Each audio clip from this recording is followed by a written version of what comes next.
Ay, mga pare mo pera yan, puro collection lang sa simbahan niya. Sermon ng sermon, tapos kukolekta ng mga ano. Kasi ginagawa pa, suporta sa mga kandidato, mga walang kwenta. What made me decide or what made me change to be active in our parish? One, when we were called in the community. Two, we got to know more about the parish through our parish priest. Pag nalaman po namin na, kunyari si Father may babae, di ba? Hindi po natin naiwasan na may mga ganong issue. The way I looked at Father, very organized. Napakaganda nung kanyang plano for the church. And for a month nung 1 month lang pa lang siya sa parish namin, ang dami na niyang nagawa. And we are very, very thankful for that. May times na mayroong pare na during his homily, jokingly, no, mayroon siyang pinpoint out na mistakes ng, let's say, parishioners. And, but then, it is not, sa akin, parang hindi maganda ang dating. Kailangan intindihin mo rin pala dahil, kumbaga biruin mo sa dami natin, sa dami ng tao na iniintindi nila, paano nila patatakbuhin yung simbahan, paano nila aalagaan yung parishioner nila. So, kung sila lang, kung wala silang magiging kaibigan, ano nga naman talaga ang buhay ng pare, di ba? Napakahirap. Pare, yung sa amin, naninigarilyo. Nagiinom pa ata ng alak. Ay, yung mga pare naman mga ganon, na mga manginginom, ay hindi dapat karapat-dapat sila maging pare. Doon ko nakita yung life nila, being a priest. Doon ko rin sila nakita doon din ako kumuha ng lakas para to move on kasi nga very sick ako that time. Kasi kung tuloy-tuloy lang ang pagbabasa ng mensahe ng Diyos, yung iba hindi ko nilalat. Yung iba ay parang pagpasok, paglabas ng simbahan, parang wala lang. The Blessed Sacrament room. Then, there's no priest there. Only Christ, only the Blessed Sacrament. Then, I find solace and everyone is quiet and everyone's just praying. That's what I like. Walang masama sa amin sa mga pare na dating dito sa amin. Wala kaming mapupuna sa aming pinamulatan na mali silang sinasalita. What I can see now and what I appreciate is, at least dito sa Pilipinas, people still have a lot of respect for priests. Diba? I mean, they nagmamano po. I met a priest who taught me that the most important thing is always to have a devotion to Mary and to love Jesus in the Eucharist. Well, I found it also how helpful it was because with this one, it helped me be sensitive to God. So, 6 years or 7 years ago, meron lumapit sa akin, isang seminarista. Sabi niya sa akin, "Ate, pwede ka bang maging benefactor?" Hindi ko alam noon kung anong benefactor. Sabi ko, okay. Tapos, nilapitan niya uli ako. Sabi niya, "Kausapin ko po kayo ni Kuya." Okay. Di pumunta siya sa bahay. Then sabi niya, "Ate, ganito po kasi, papasok ako sa seminaryo." Ha?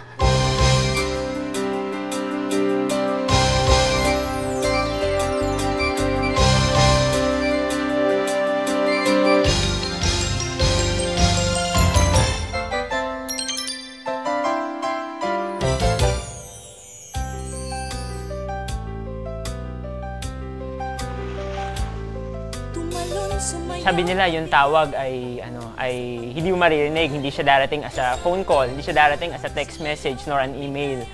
Yung pagtawag is parang mararamdaman mo na parang at home ka doon sa pagtawag na yon.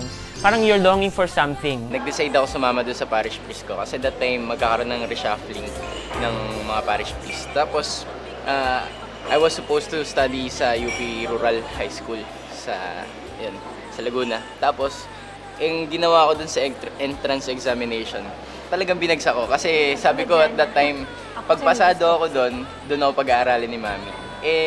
Tinanong ko ako ng parish priest noon na kung gusto ko daw sumama sa kanya. Tapos ayun, sabi ko, malaking opportunity para makita ko yung buhay ng pare. I finished college.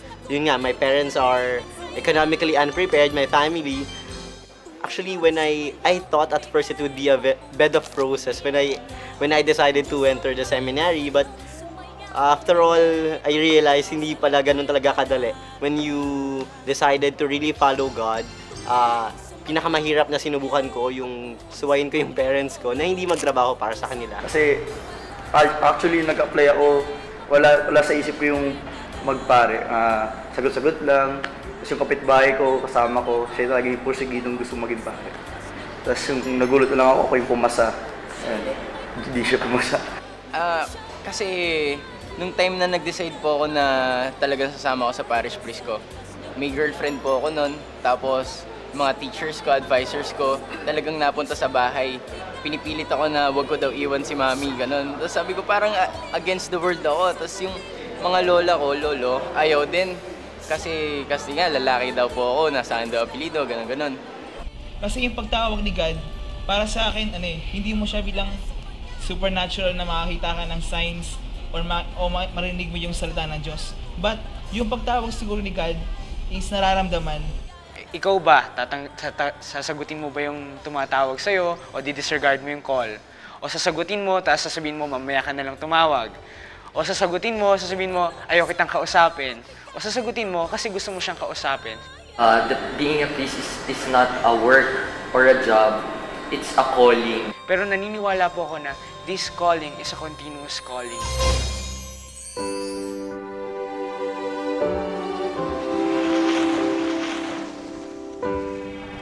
You know, my mother was against my becoming priest. My father was against my becoming priest because he was against priests. My mother was against my becoming priest. I did not know why. Later on, I knew it because she told me when I was about to be ordained, maybe 2 years before ordination, she told me the reason why I objected is because I did not want you to become a bad priest. Ang idea ko kasi noon talaga ng pagpapare, iiwan ako sa edge ng isang mission area, tapos bahala na akong pumasok. Lahat ng pwede kong gawin, gagawin ko. Yun nga, marunong akong kumanta, marunong akong magsulat, no?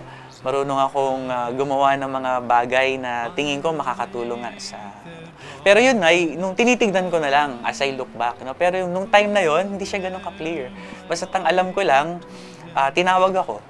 Naramdaman ko, tinawag ako for this kind of life. Taking up engineering, second year college na ako sa University of the East. When I decided to enter the seminary. Out of 12 na magkakabarkada, 2 kami kumuha ng exam.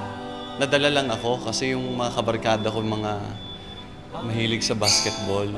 So yung basketball ang parang naging occasion para mapasama ko dun sa charismatic group. Nakita ko na yung pare, they go to the depressed area sa amin, sa Pasay. Na-inspire ko, sabi ko, Lord, I want to bring you closer to the people. I want to bring the people closer to you. Well, during that time I was working and then I was also asking, is this all there is to life? Because I was working, I was earning money, and you know, everything that I wanted I was already getting, but there was this emptiness. And then at the same time, there was this search for meaning. It's more like the hand of God. Somebody seems to be pursuing you, and you don't want to think about it because I've already made an option, I'll take this. But it seems that it's like that the hound of heaven, the hound of heaven, running after you, and wherever you look, the issue is always there. Siguro dapat matuto rin tayo na maging bukas sa lahat ng possibilities. Yung nakakatakot kasi sa na yung maraming kabataan, no? Takot, no? Takot to venture into something which is unknown to them. To venture into something na hindi sigurado. Ang dalas kasi sa atin, gusto natin maging sigurado lagi. Pero pag tumawag ang Diyos, hindi natin alam kung saan tayo dadalhin eh. Hindi natin alam kung ano yung gagawin niya sa atin.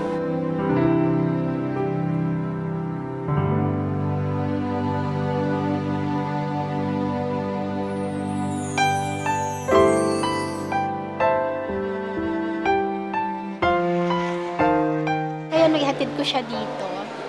Sabi ko, parang feeling ko namatayan ako. Sobrang iyak siya din noon. Nung mag-akap kami, ayoko na. Umaalis kami, talagang humahagulol ako. Feeling ko namatayan ako kasi doon ko naramdaman na parang hindi niyata siya akin. Sabi very close kami. Katabi kami natutulog, ganyan. So, talagang masakit. My first reaction, dapat matuwa ako pero ako natakot. Kasi ang alam ko sa pagpasok sa seminary, hindi na namin siya makikita or either hindi na namin masyado makakasama. Hindi pala. Mas lalo pa palang naging kami close kami sa isa't isa kahit nakapasok na siya dito. Bali siya na sana ang aasahan namin na tutulong sa father niya. Kasi yung father niya medyo may edad na rin. Kasi nung nagpaalam siya, hindi siya nagpaalam ng talagang magkakaharap kami. Nagpaalam siya letter. Iniwan niya sa may pintuan ng rep na dun napapasok siya ng seminaryo at gusto niya magpare. Nung ibinigay ko sa father niya yung sulat, nagmura. Siyempre parang masama ang loob niya dahil siya na yung aasahan, siya na yung nakagraduate. Tapos yung mga kapatid niya hindi nakapag-aral, kaya medyo na-stop dahil tumutulong sa amin. Noon talaga tuwing aanuhin mo, talagang may galit ang ama niya. Hindi naman po sa ayaw ko siya pagpariin, pero dun po kasi natakot ako na baka mawala na po yung kuya ko. Pero natanggap ko naman po yung desisyon niya na gusto niya po magpare. Kaya sa partada naman. Nung nalaman ko po na, na papasok siya ng seminary, na sobrang sama ng loob ko kasi hindi pa ako tapos ng pag-aaral, yung mga kapatid ko hindi pa rin tapos. So, siya lang yung nakagraduate, Dean's Lister, tapos outstanding student ng Lyceum. So, syempre nagulat na ganun yung mangyayari na hindi matutuloy yung mga pangarap niya na maging presidente. So, kung ikaw mag-set ng trend, ganito magdamit, ganito magganon, alam mo, nabaligtad, siya yung hinila. Kasi sabi ko, ba't ganyan ang suot mo? Sabi niya sa akin, Mami, ganito ang suot nila. Mag-change ang mind nito kasi ang lungkot-lungkot dito, walang computer, ganyan-ganyan. Hindi talaga.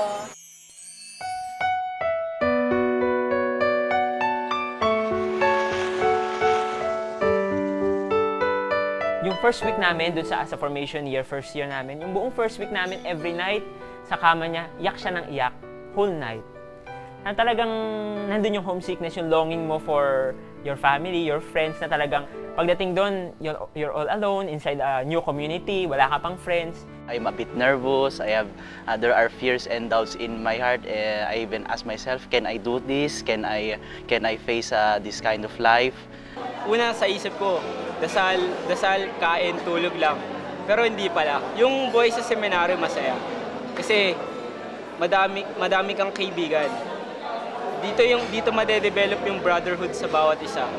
Nandiyan rin yung madedevelop yung mga talents mo na sa tingin mo wala kang talent na ganun. Pero habang tumatagal, meron pala akong talent na may pagmamalaki sa iba. Every day, we start the day with prayer. We start the day with the Mass. In the morning, we have our morning prayers, our lauds, and then we have the celebration of the Holy Eucharist. After that, we eat together breakfast, and then we prepare for classes. So the whole day, it will be devoted for classes. And then in the afternoon, we spend time together, recreation, meron ding sports time, para makapag-relax, para makapag-unwind.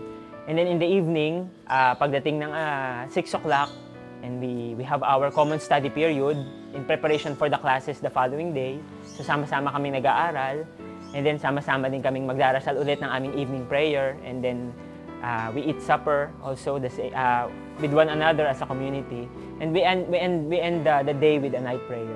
Meron din kaming mga singing contest, ganyan. And especially inaabangan namin dito yung January, yung ati-atihan namin. So kami. So we are also forced to dance. Ako yung late vocation. So kumbaga for late vocation, mga dapat graduate na, nakapagtrabaho na ako for 10 years. Siyempre sa buhay binata sa labas, siyempre may mga relationships, then may mga responsibilities like sa family. Na ito yung mga nagsinasabi, bakit ka papasok? Who will support your family? Paano yung girlfriend mo? Paano yung mga gimmick?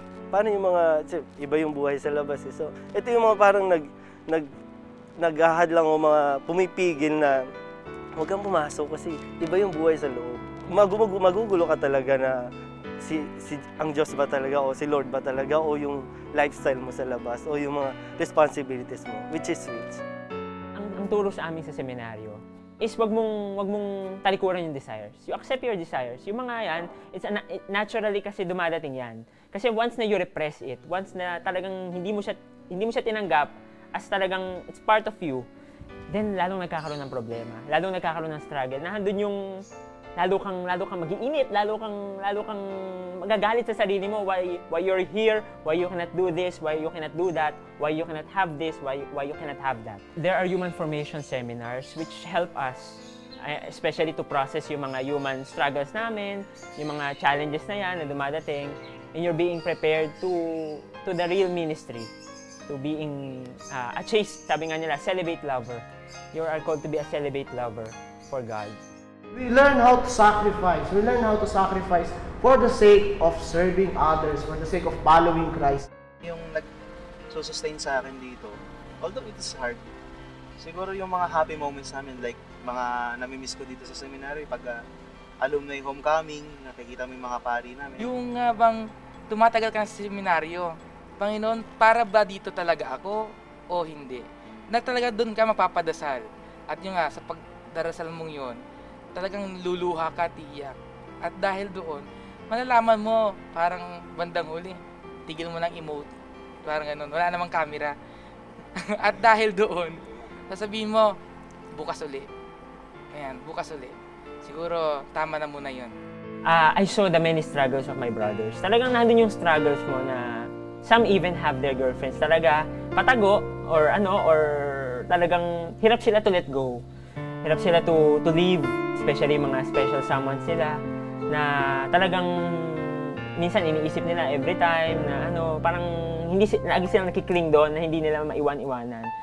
Some, yung mga mga gamit nila, hindi nila maiwan-iwanan. Possessions nila, hindi nila maiwan-iwanan. Yun nga, yun yung parang isa sa mga challenge namin. Sabi nga ng Panginoon natin, you leave everything behind. If you really want to follow me, you leave everything behind. You leave your family, you leave your friends, you leave all your treasures, your possessions, and follow me.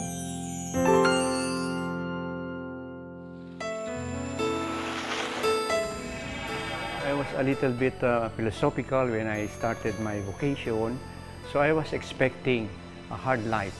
But to tell you the truth, coming from the outside, I found the life in the seminary quite easy compared to the life outside. Mamamasahe ka, gigising ka ng maaga, makikipag-unahan ka sa sasakyan. But here, it was so easy. You sleep here, you eat here, you play here. You can even take your siesta. I was saying, no much ang buhay sa labas. Yung pagdating sa seminaryo, dasal, aral, pagtatrabaho, at yung bagang may struktura ang buhay, ay kakaiba-kaiba sa buhay ko noon. Well, nung naging pari ako, hindi nawala ang kahinaan ko. Nung naging pari ako, hindi nawala ang imperfections ko. Pero nagbago. Nagbago yung pagtingin. Nagbago yung pagharap ko sa kahinaan ko. Nagbago yung pagtingin ko sa mga imperfections ko. Ang totoo, may nagbabago kapag nagiging pari ka. Dahil binabago ka ng puso ni Kristo. Since my teenagerhood, my desire was to leave my mission in a poor country, in the third world. I'm so happy here kasi napakasimple ang mga tao dito. Tapos I always very, very happy to mix with them and to see their life, to see their problem. It's a challenge. Sa Angola, natural, kapag sumulat ang mga bishops laban sa gobyerno, sa rebels, kung hindi mahuli ang mga bishop, ang hinuhuli ang mga pare. Ang pinakamabigat po riyan nung minsan kami na-ambush, ubos lahat yun nasa likod. Kami nakatakbo naman kami sa gubat. At sa pagtakbo namin, dahil sa gera, ayun, may nakahuli sa amin. Kung ano yung panahon ng martial law na tayo binubugbog din. Nakukuryente, meron din para sa Angola noon. So, tinorture kayo, Father? Pinahirapan kami. Pinupupo kami martilyo. Ito nga, bali ito eh. Okay. Pag pinupo ka pala, sobrang sakit, hindi mo alaman. Isang malaking tama sa amin, bumagsak ang ulo ko. Katulad din sa martilyo, umiikot ang paligid, ang daming bituin. Okay. Maganda parang karanasan yon. Ang isang hindi ko makakalimutan, inuhulog kami sa dump truck. Maraming mga patay. Okay. Doon ko na-appreciate na tama pala ang Diyos. Ang tao'y babaho. Dahil sa amoy ng patay, hindi matay ako. At nung nawalan ako ng malay, biglang naalala ko na hindi lahat nakakatakot sa kamatayan. Dahil yung parang ipinakita sa akin doon, kaya pala akong buhay para sabihin sa'yo, nanonood sa television, saan ka man naroon ang bawat tao pala naikutan ng maraming angels, embraced by the light. Okay. At tinanong ng kasama ko, bakit nagliliwanag yung tao yan? Kahit ano palang religion, isang tao kapag nagdarasal, talagang hindi mo alam kung gaano kasaya ang langit ang Panginoon. The leaders of religious congregations began as unusual men and women with a passion to do certain things in a different way. So Mother Teresa founded the Sisters of Charity. Arnold Jansen founded the SBT. But they were individuals who started doing things in a different way. And the church would be a little apprehensive with these people. Okay. And some of them have been even really banned, excommunicated, and then only vindicated many years later. Ang priest kasi, hindi lang sila priest. Kaibigan din. Kung mag-advise, kung magbigay ng advice, sobrang umiiyak ako sa kanya. Kaya never ako nagkikip ng secret pag kausap ko ng isang priest. Kasi we felt na yung aming spiritual maturity, hindi pa ganun kataas na nangangailangan pa kami ng katulong. Do you know that simula noon, I go to church every day. Dati kung minsan nagmi-miss pa ako ng Sunday.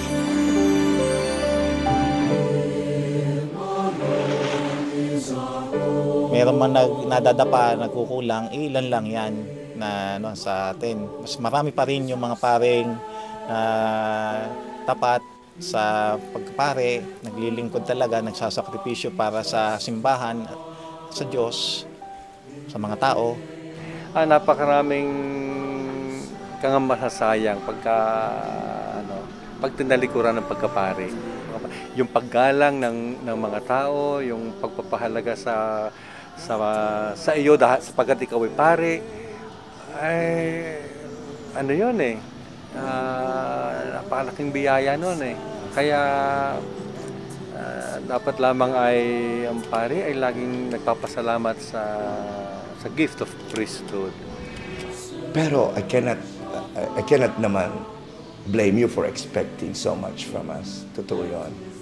Ngayon, ang priests are able or unhappily is able to do things other than what he should. Bakit? When he gets disconnected or alienated with God. Katulad ninyo. At saka may responsibility kami sa inyo. Ngayon, all the more we have to be united with Him. So, tao rin sila na nagkakamali. So, wag tayong magdedwell doon sa kung ano yung nagawa nilang mali. So, intindihin natin kung bakit may mga nagawa silang bagay na hindi sang-ayon doon sa kagustuhan natin. So, yun kasi yung nagiging problema ngayon sa nakikita ko sa mga kabataan. Pag hindi sila nabigyan ng pabor ng mga pare, iniisip nila, hindi sila gusto ng pare or pinabayaan sila ng mga pare. Personally, kasi ako, I didn't go to a Catholic school. So, lahat ng formation ko, it all came from the church and from the priests. Matagal na akong kasali sa mga organizations, sa choir. Pero natutunan ko din na hindi lang yung pagka-choir, yung pagkanta, hindi lang yun yung important sa pagsaserve. Meron din tayong tinatawag na formation na doon mahalaga ang mga pare.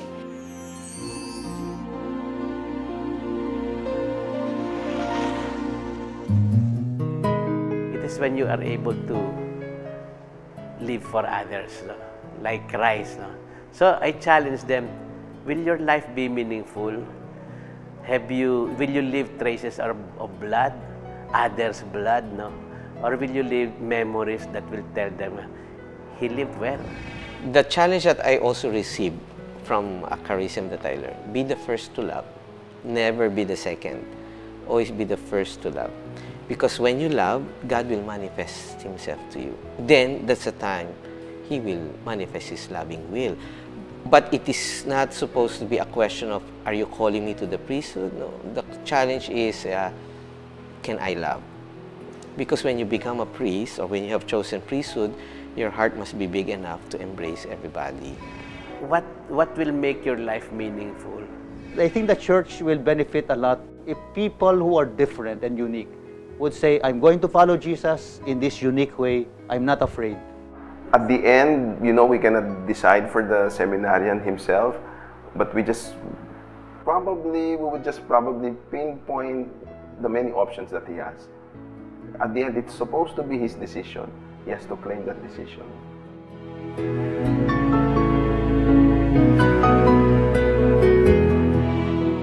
Siguro po kahit di magsabi yung anak na gusto magpare, alokin nyo na. Sabihin nyo, baka gusto magpare, gusto magmadre. No, baka mo nahihiya lang magsabi, di alokin nyo na.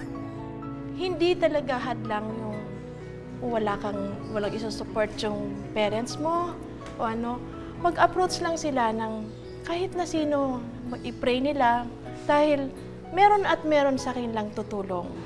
Pinagkaloob po namin siya sa ating Panginoon upang makatulong sa mga kaparian. Sapagkat alam po natin na sa panahon ngayon, kulang na po ang ating mga pari sa simbahan. Mga nanay, mga tatay, sana po naman, pag nagsabi sa inyo ang inyong mga anak na gusto nila nang sundin ang tawag sa kanila ng Diyos, huwag sana ninyo silang ipagdamot.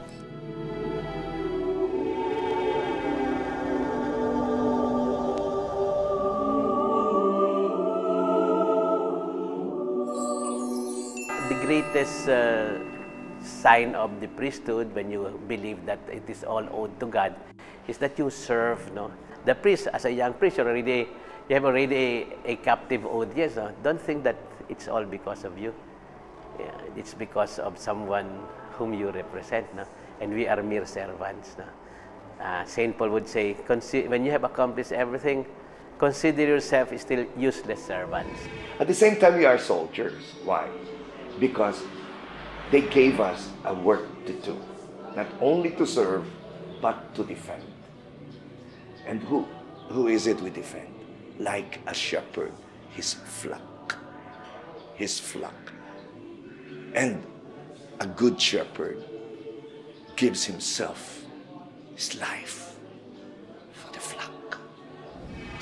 It's great to be a Catholic priest. It's great to be a religious in this world because this is the time of great challenges. Global warming and democracies are really shaky, and then autocracies are also shaking.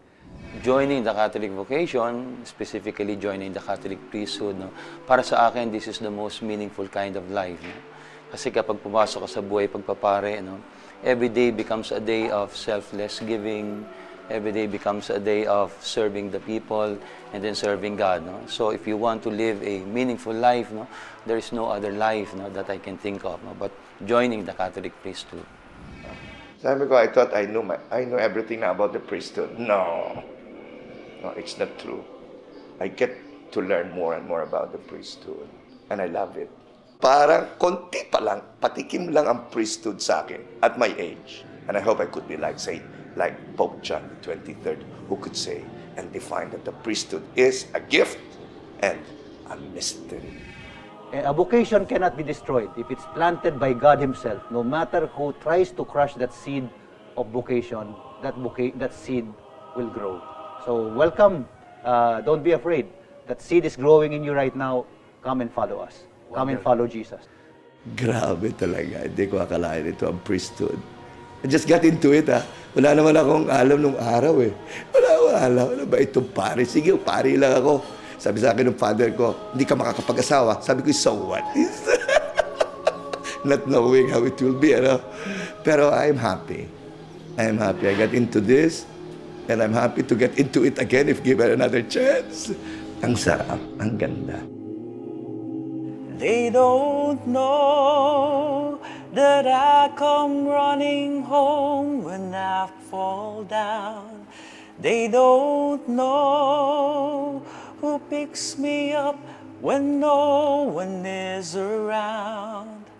I drop my sword and cry for just a while, 'cause deep inside this armor, the warrior is a child. Tama na yan. They don't know voice, my choice. When I fall down, there's no one who picks me up when no one is around. I drop my sword and look up for a smile. 'Cause deep inside this armor, deep inside this